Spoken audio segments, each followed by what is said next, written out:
Here at the 8th annual Petri Appreciation Ceremony, I would like to award the Golden Petri statue to... Sorry about that. Okay. Hi, I'm Daniel Remar. I work as a game designer at Ludosity, and I also make freeware hobby games. This presentation is about what I was thinking when designing Ittle Dew 2, and these are... I'm not representing Ludosity here, I'm just voicing my own opinions. So, in 2013, Ludosity released a game called Ittle Dew. It's a puzzle game with some light combat and exploration elements that is basically a love letter to Legend of Zelda, but focuses on using various items together to solve complex puzzles. Unfortunately, it got a bit of a negative reception because people naturally expected Zelda, but that wasn't what they got. In 2016, we released Ittle Dew 2, which toned down the focus on puzzles in favor of more and better action, a more open world, and ridding itself of any references to Zelda so it could stand on its own. But in fact, it plays more like Zelda, specifically the first one. Unfortunately, while in the first Ittle Dew, people liked the puzzles but complained about the poor combat, now some people complained about the lesser focus on puzzles instead.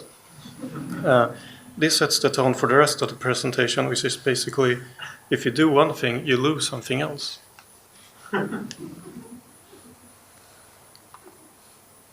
In Ittle Dew 2, every cave, dungeon, secret dungeon, and portal world you enter can be solved with just your starting equipment or with whatever item is found inside.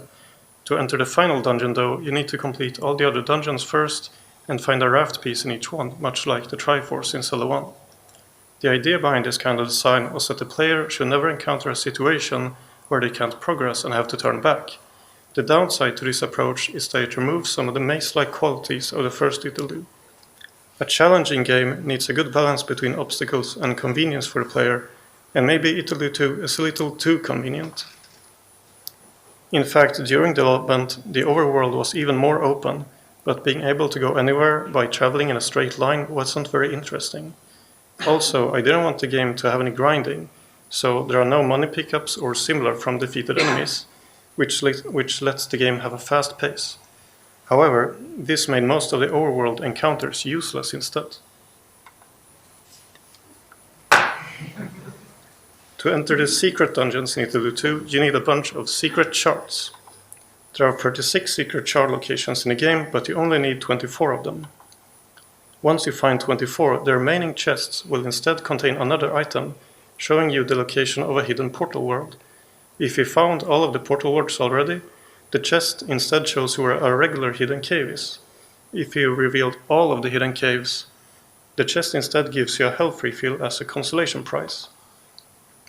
This idea was taken from The Legend of Zelda Link's Awakening, where there are more secret seashells than you actually need. Once you have the level 2 sword, the rest of the seashells turn into rupees or are simply removed. But how many people knew about that?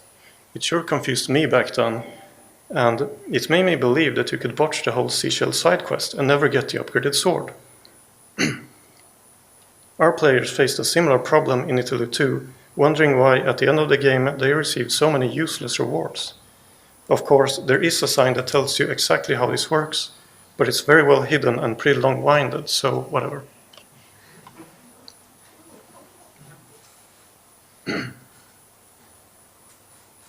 A problem you may want to solve when making an open game is how to balance the player character's progression of power. For a long time during development of Ittle Dew 2, the player character became 20 times stronger at the end of the game compared to how she was at the start. This made most encounters either way too easy or way too hard. I rebalanced it so you only become 4 times stronger over the course of the game instead. However, the downside is that some players didn't feel like the upgrades they found really mattered. It's not like you find something that suddenly doubles your attack power. Although it technically made for a better difficulty curve, the slow trickle of minor upgrades didn't feel as satisfying. Now let's talk about dungeon design. Dungeons in Ittle Dew 2 consist of a number of connected rooms. There are three main points in each dungeon: the boss, a health upgrade, and an item. This usually leads to a dungeon having 2 paths that diverge from the main path, one that leads to the optional health increase, and one that leads to the item, which is sometimes optional as well. There are also keys and locked doors. Let's look at a dungeon called the Potassium Mine, which contains the ice ring item. This is the intended path for a beginner to take for the dungeon, picking up keys along the way and opening certain doors that require use of the ice ring. Here is where the path branches off for the health increase, which includes a teleporter. Aside from the fact that you can use any of the keys in any of the locks, this dungeon seems quite straightforward. However, there are multiple copies of most items in the game world, and finding another copy simply increases its attack power. So, if you already have an ice ring, you can go through here. You can also use another item to find shortcuts for the dungeon, such as by using the chain to go through here, or the dynamite to go through here, or the force wand to also go through here. There are also a limited number of lockpicks in the game, which let you open any locked door. Therefore, if you know the layout and enter this dungeon with the right items, you can reach the boss like this. So the order in which you complete the dungeons and explore the overworld makes a difference in how most other dungeons play out and increases the replayability. When you reach the end of a path that branches off the main path, it usually unlocks a shortcut back to the main path, not necessarily right in front of where you need to be, but somewhere that's convenient for you, usually near the beginning of another branching path. For example, in this scenario, you need a key to open a door. Even if you travel down the path with the keyhole first, you will unlock a shortcut back to the main path. You can then travel down the path with the key and swiftly travel back to the locked door if you remember where it is. This way, your progress for the dungeon isn't wasted because you don't have to go down an entire branch more than once. Let's look at the potassium mine again. Every branch brings you back to the central area in one way or another, and there are often multiple branches to choose from. Since some branches lead to even more branches, this gives the player a meaningful choice in how they explore the dungeon and also increases replayability. Ittle Dew 2 was designed to never take control from the player without a good reason. Opening chests, opening doors, picking up keys, reading things, talking to people, stepping on switches, solving puzzles. None of this stops the game or takes control away. There are cutscenes, but they can be turned off. In both Ittle Dew 1 and 2, if you hit a door or a gate with your weapon, it shows you which puzzle elements it's connected to, and when you solve a puzzle, like in this picture, you can see a line from the puzzle elements to the door they open. That way, we don't have to pause the game to move the camera around. Also, each one of your items is mapped to a different button, so you never have to pause the game to fiddle around with your equipment. Though the lack of pauses makes the pacing almost relentless, I personally prefer it this way, but I can see how it can feel a little weird and unpolished. Some people who liked the first Ittle Dew complained about the puzzles in the sequel being too easy. Now, it was my decision to make them easier in order not to stall the game too much as you go from room to room, considering the increased focus on combat. In hindsight, this was a mistake, since difficult puzzles can be solved with a guide, while difficult battles often cannot.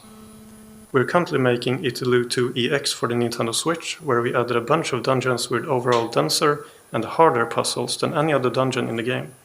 However, the downside with these puzzle dungeons is that your health bar and other equipment becomes meaningless, and they don't have any interesting shortcuts or enemy encounters. Again, when you do one thing, you lose something else. Anyway, when I first envisioned Ittle Dew 2, I thought I could solve all the design problems that a game like this could have. Turns out it wasn't that easy. If there's anything else to take away from this presentation, it's to never assume that you know what a game designer was thinking unless they hold a presentation like this. Thanks for listening.